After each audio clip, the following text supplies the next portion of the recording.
Welcome to The Explainer. Today, we're exploring the life and mind of a guy whose sheer intellect and absolute willpower fundamentally altered the trajectory of an entire subcontinent. I'm talking about the legendary 19th century social reformer, Ishwar Chandra Vidyasagar. We're going to see how his monumental impact on Indian society completely reshaped education, language, and human rights in ways that are, honestly, still deeply felt today. Okay, let's dive into this. The name Vidyasagar wasn't actually his birth name at all. It was an honorary title. If you break it down from Sanskrit, Vidya means knowledge, and Sagara means ocean. And you know, this literal translation is just perfect, because it sets up the core metaphor of his entire life. It's the story of a mind that started out as this single drop of intense curiosity, and eventually swelled into a massive, unstoppable wave of social reform. Which brings us to the really dramatic question driving our analysis today. How exactly does a boy who had to study under street lamps end up rewriting the laws of a massive empire? It's a pretty compelling hook, right? We are looking at a truly incredible trajectory here, going from severe, grinding poverty all the way to a position of immense historical influence. Section 1. The Ocean of Knowledge.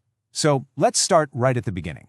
He was born Ishwar Chandra Vidyasagar on September 26, 1820, in the village of Bursingha, into a Bengali Brahmin family that was severely impoverished, but still held a really deep reverence for education. Now picture this stark contrast. As a child, after moving to Calcutta, he famously had to study under the glow of public street lamps because his family simply couldn't afford gas lamps at home. But then fast forward a bit, his sheer determination just skyrocketed him forward. By 1841, after 12 years at Sanskrit College, he hadn't just learned the basics, he had mastered an astonishing array of complex subjects. We're talking Sanskrit grammar and literature, but also law, philosophy, and astronomy. He completely conquered this academic mountain, which is how he earned that legendary title. Section 2. Reforming Language and Education. That academic mastery was just the starting line. At the incredibly young age of 21, he became the head of the Sanskrit department at Fort William College, and later returned to Sanskrit College to drive some serious, systemic educational reforms. He didn't just teach the standard syllabus, he completely modernized the curriculum. But perhaps his most widespread impact was on the Bengali language itself. He actually simplified the Bengali alphabet and standardized its prose. In 1855, he wrote this landmark introductory textbook called Barnaparachai, and honestly, it is hard to overstate its importance. This single book revolutionized the language and made reading accessible for generations of children. It became one of the most influential textbooks in all of Bengali literature. Now, his views on exactly how education should be distributed across society were actually pretty complex. In an 1859 letter to the Lieutenant Governor of Bengal, John Peter Grant, he wrote that the government should confine itself to the education of the higher classes. This stance aligns with what was called the downward filtration theory, basically the idea that educating the upper echelons of society would naturally filter knowledge down to the masses. It's really essential to look at this neutrally, as it perfectly reflects the complex administrative debates over resource allocation and caste structures happening during the 19th century colonial era. Section 3. Championing Women's Rights. While his educational policies navigated the administrative realities of his day, his fight for human dignity was absolute. Now we're shifting to his most high-stakes battle, the fight against the brutal marginalization of women in 19th century society. To really grasp the urgency of this battle, you have to consider this staggering number, 12,700. In 1853, it was estimated that Calcutta alone had a population of 12,700 prostitutes and public women. This is a genuinely shocking figure, and it highlights the grim reality of the era. Women who were ousted from the safety of traditional societal structures often had literally nowhere else to turn just to survive. So the absolutely crucial point here is understanding why so many were pushed to the margins in the first place. Hindu widows at the time faced severe social discrimination. They were subjected to deplorable living conditions. They were forced to shave their heads, wear nothing but plain white saris, and endure extreme ill treatment. Unable to tolerate this existence, so many young girls and women just fled their homes. And this dark status quo became the absolute catalyst for Vidyasagar's fierce, lifelong campaigning. Let's move to and see how this builds, because his progression of actionable reform is wild. In 1851, he secures the position of power as principal of Sanskrit College. By 1855, his cultural influence peaks with the publication of Barnaparachai. He essentially weaponized this academic status, studying ancient Hindu scriptures to build an airtight, bulletproof case for widow remarriage. And then, right there in 1856, his efforts directly culminate in the historic passing of the Hindu Widows Remarriage Act. But achieving this was no walk in the park. He faced deeply entrenched, intense opposition. You had Vidyasagar's petitions to the British government going head-to-head with a massive counter-petition led by orthodox groups like the Dharma Sabha, which was spearheaded by Radhakanta Deb. Get this, the opposition's petition actually gathered nearly 4 times as many signatures.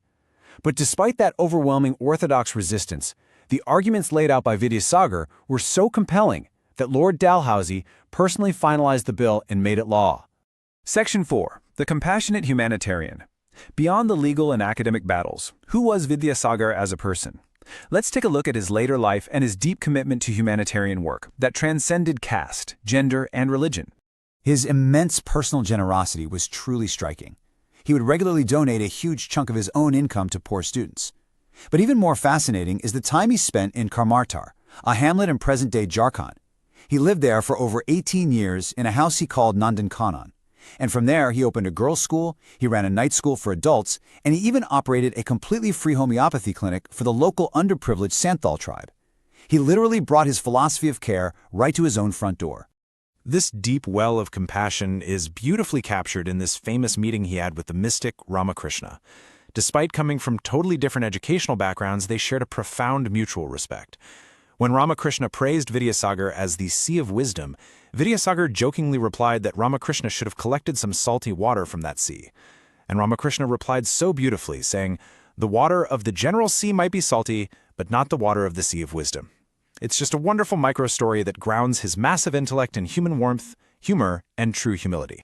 Section 5. An Enduring Legacy. As we transition to our final section, we have to look at the immense shadow he left behind. The famous poet Rabindranath Tagore once marveled at Vidyasagar's existence, wondering how a man of such singular character was even produced. His drop of knowledge forever changed the landscape of modern India. And this brilliantly illustrates his massive, ongoing cultural footprint. Just think about the sheer volume of places named in his honor today. In terms of infrastructure, you have the famous Vidyasagar Setu Bridge in Kolkata and the railway station in Karmartar. And in education, there are institutions like Vidyasagar University and Vidyasagar College. His name has quite literally become synonymous with the foundational pillars of Indian society. Ultimately, his legacy was proving that education and compassion can literally rewrite the law. His early efforts against child marriage eventually paved the way for the Age of Consent Act of 1891. He established numerous schools for girls, modernized the Bengali language, and rightfully took his place as one of the undeniable leading figures of the Bengal Renaissance. The philosophy behind all of these incredible achievements is distilled perfectly in his own words. Knowledge without character has little value. It really reflects his core belief that education isn't just about passing exams or mastering subjects. It must lead to service. It carries a real responsibility to act for the welfare of others. Which leaves us with this final, provocative thought, bringing his 19th century mission right into our modern lives.